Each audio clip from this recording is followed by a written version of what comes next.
beefing up security in Lanao del Norte ahead of the second leg of the Bangsamoro plebiscite scheduled for tomorrow. Officials say they have not monitored any threats. Local officials, however, claim a few supporters of the BOL are intimidating voters. Romel Lopez has the story.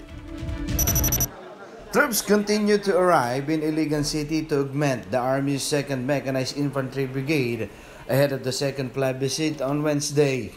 Both AFP and PNP assure the public that the process will be safe and orderly. Wala namang major threat, pero sabi nga natin mas maganda pa rin yung naghahanda because we really want to ensure na magiging successful yung plebisito nito dahil alam natin kung gaano kahalaga ito, hindi lang sa Lanao Norte kundi sa buong Pilipinas. Kaya lahat ng possible peace spoilers binabantayan natin. But Balawi Lanao del Norte Mayor Maded Elias Ali claimed that as early as now, some supporters of the BOL have been intimidating voters, especially those in the Christian communities.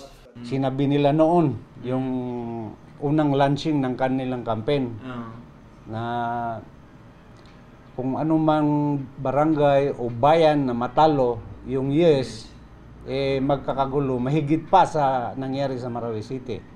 19 mayors in the province earlier snabbed the information drive for the Bangsamoro Organic Law that took place over the weekend. The event was supposed to convince leaders of the benefits of being included in the new Bangsamoro region. Hindi maganda ang takbo ng ARMM. So ngayon, pareho lang, pinalitan lang yung ARM ng BARMM. So, ang sa akin, titingnan ko muna kung maganda ang takbo. Kung pareho lang ng takbo ng ARMM, bakit ako sasakay? On February 6, voters in Lanao del Norte except Iligan City, along with 67 barangays in the towns of Alyosan, Carmen, Cabacan, Midsayap, Pikit, and Tulunan in North Cotabato will choose whether they will join the proposed Bangsamoro region or not. But to be included, the yes vote must prevail in the town or barangay and their home province. The COMELEC said it's all systems go for the Wednesday's plebiscite, and they're only validating the list of voters that will take part in the process on February 6.